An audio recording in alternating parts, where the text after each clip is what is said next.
नमस्कार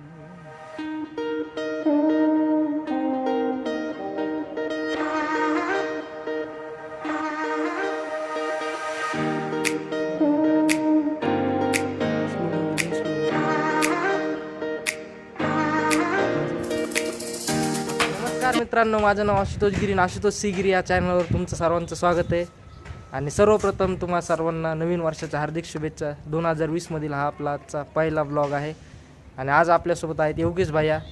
आणि आज आपण जाणार आहोत अहमदनगरमधील साविडी या इथे असलेल्या भारतातील सर्वात मोठ्या दत्त मंदिराला भेट देण्यासाठी, दर्शन घेण्यासाठी.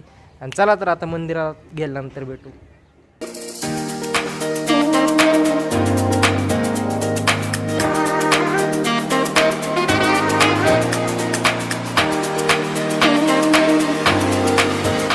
तर मित्रांनो, आता आपण आलेलो आहोत मंदिरामध्ये. भारतातील सर्वात मोठं दत्ताचं मंदिर आहे. 2 मजली दत्ताचं मंदिर आहे. हे मंदिर कुणी बांधलं, कशासाठी नेमकं बांधलं याची माहिती आपण हळूहळू सांगत राहू.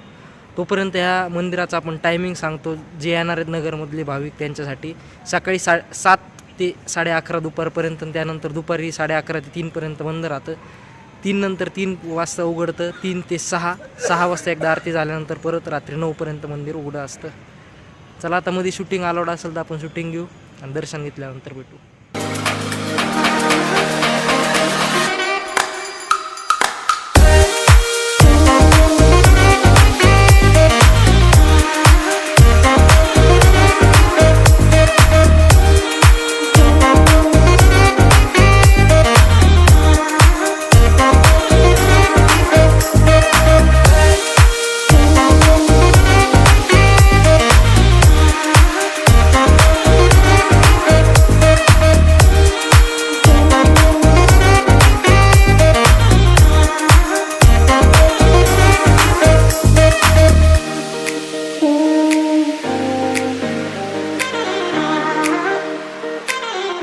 तर मित्रांनो, आता आपलं दर्शन झालेलं आहे आणि मंदिराचा समोरचा भाग आहे.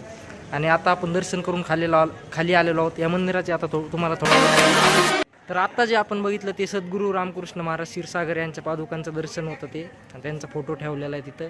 आणि या मंदिराची खास गोष्ट म्हणजे हे मंदिर जे आहे हे साधा दगड नाही, हा गुलाबी पाषाण या दगडांपासून बनवले. गुलाबी पाषाणपासून हे पूर्ण मंदिर बनवलेले. दुसरं मंदिराची खास गोष्ट म्हणजे या मंदिरामध्ये कुठेही लोखंडाचा उपयोग केलेला नाही आहे. सगळं लाकूड आणि जे पाषाण आहे त्याचाच उपयोग केलेला आहे. आता आपलं झालं श्री दत्त महाराजांचं दर्शन, त्यानंतर सद्गुरू रामकृष्ण क्षीरसागर महाराज यांच्या पादुकांचं दर्शन. आणि आता आपण चाललो महालक्ष्मी मंडप येथे. या मंडपमध्ये जे शिकायला आलेले विद्यार्थी आहेत त्या विद्यार्थ्यांना जे 4 वेदांचं जे शिक्षण दिलं जातं ते ह्या मंडपमध्ये दिलं जातं. चला तर आता मंडपमध्ये गेला.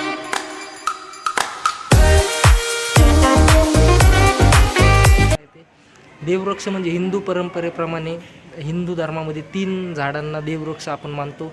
एक म्हणजे वड, पिंपळ आणि तिसरं औदुंबर.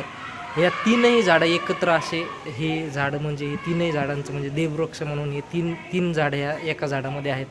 त्याचं म्हणजे आपण हिंदू परंपरेप्रमाणे आपण वड हे ब्रह्मदेवाचं प्रतीक आहे असं मानतो. त्यानंतर पिंपळ हे विष्णूचं आणि औदुंबर हे महादेव किंवा शिवाचं प्रतीक आहे असं आपण मानतो. तर हे आहे आपलं देववृक्ष.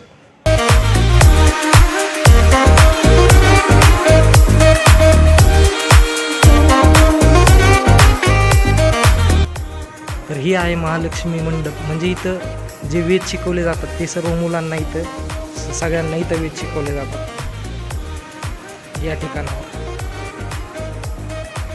तर असा हा मंडप आहे. आणि मंदिर बघायला अतिशय सुंदर आणि एकदम गुलाबी कलरचं असं मंदिर.